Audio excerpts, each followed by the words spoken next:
ಎಲ್ರಿಗೂ ನಮಸ್ಕಾರ. ನಾವಿಷ್ಟಿನ ನಮ್ಮ ಮನೆಯಲ್ಲಿ ಕುಂಬಳಕಾಯಿ ಬಳಸ್ತಾ ಇದ್ವಿ, ಕುಂಬಳ ಸೊಪ್ಪು ಬಳಸ್ತಾ ಇದ್ವಿ. ಆದ್ರೆ ಕುಂಬಳಕಾಯಿ ಹೂವು ಹೇಗೆ ಬಳಸೋದು ಅಂತ ಗೊತ್ತಿರಲಿಲ್ಲ. ಅಂದ್ರೆ ಕುಂಬಳ ಗಿಡದ ಹೂವ ಇದು, ಕುಂಬಳಕಾಯಿ ಗಿಡದ್ದು ಹೂವ, ಸಿಹಿ ಕುಂಬಳದ ಹೂವ. ಈ ಹೂವನ ಸಹ ಅಡುಗೆ ಮಾಡ್ಬೋದು ಅಂತ ನಮ್ಗೆ ಇವತ್ತು ತೋರಿಸ್ಕೊಡ್ತಾ ಇದ್ದಾರೆ. ಇವತ್ತು ನಮ್ಮ ಜೊತೆ ಒಬ್ರು ವಿಶೇಷ ಅತಿಥಿ ಇದ್ದಾರೆ, ಅರ್ಪಿತಾ ಅಂತ ಹೇಳಿ, ಒಡಿಸ್ಸಾದವರು. ಅವ್ರು ನಮಗೆ ಹೇಗೆ ಬಳಸ್ಬೋದು ಕುಂಬಳ ಗಿಡದ ಹೂವ ಅಂತ ಹೇಳ್ಕೊಡ್ತಾರೆ. ಅವ್ರ ರೆಸಿಪಿ ಕೇಳೋಣ, ಅವ್ರು ಹೇಗೆ ಮಾಡ್ತಾರೆ ಅಂತ ನೋಡೋಣ. ಹೇಳಿ. Yeah, so we were fortunate to visit Sandeep's farm and we collected some of these flowers of pumpkin, and so I am going to show something which is very famous and very commonly cooked in Orissa. That is a kind of a bajji which is prepared out of this pumpkin flowers, if you can see. So what you need to do is first take the flowers and I've stuffed two together so that it is easy and it remains constant when you eat, at least, or when I fry it.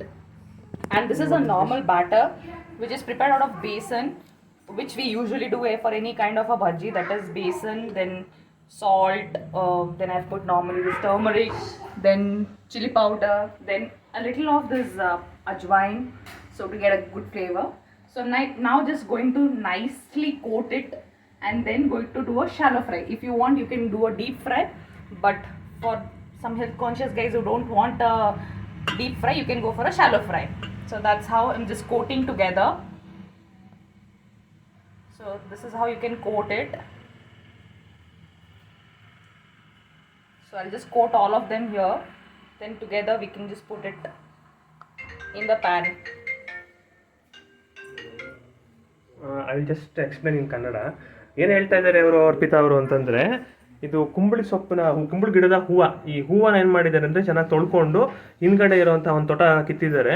ಮತ್ತು ಎರಡು ಹೂವು ಒಟ್ಟಿಗೆ ಸೇರಿಸಿದ್ದಾರೆ, ಒಂದ್ರ ಒಳಗಡೆ ಒಂದು ಸೇರಿಸಿದ್ದಾರೆ, ಗಟ್ಟಿಯಾಗಿ ದಪ್ಪವಾಗಿ ಬರುತ್ತೆ ಅಂತ ಹೇಳಿ.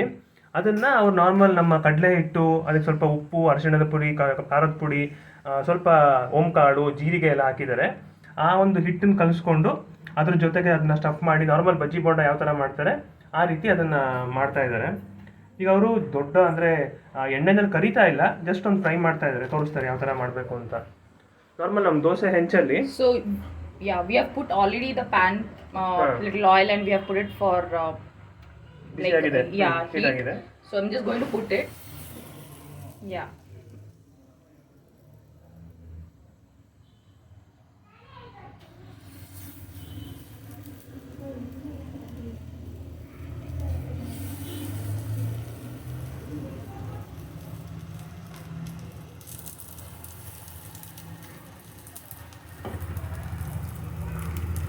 ನಾವು ನಮ್ಮ ನವೀನ್ ದೇಸಿರಿ ನ್ಯಾಚುರಲ್ಸ್ ಅವರ ಗಾಣದ ಎಣ್ಣೆ, ಕಡಲೆಕಾಯಿ ಎಣ್ಣೆ ಬಳಸಿದ್ದೀವಿ ಇದರಲ್ಲಿ.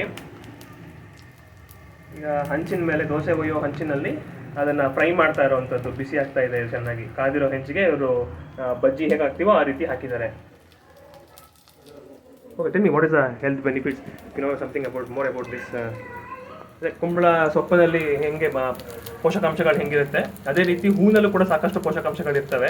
ನಮ್ಗೆ ಇಷ್ಟು ದಿನ ಸೊಪ್ಪನ್ನ, ಕಾಯಿನ ಬಳಸೋವಂಥದ್ದು ಗೊತ್ತಿತ್ತು, ಆದರೆ ಇದೇ ಮೊದಲನೇ ಬಾರಿಗೆ ಹೂ ಕೂಡ ಬಳಸ್ಬೋದು ಅಂತ ತಿಳ್ಕೊಂಡಿದ್ದೀವಿ ಇವತ್ತು ನಾವು.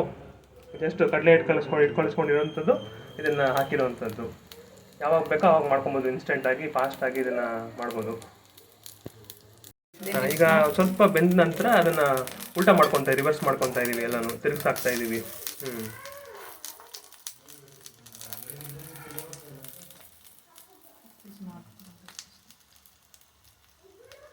This I'll just do again so that it gets properly cooked.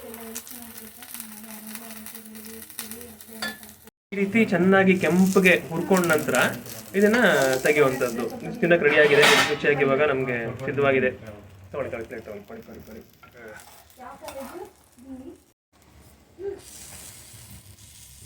ಚೆನ್ನಾಗಿ ರೋಸ್ಟ್ ಆಗಿದೆ. ಇದ್ರ ಜೊತೆಗೆ ಏನೇ ಬೇಕು ಹಂಗೆ ತಿನ್ಬೋದು ಇದನ್ನ. With rice, you can eat as a sides, or you can also normally eat like that in a winter time evening.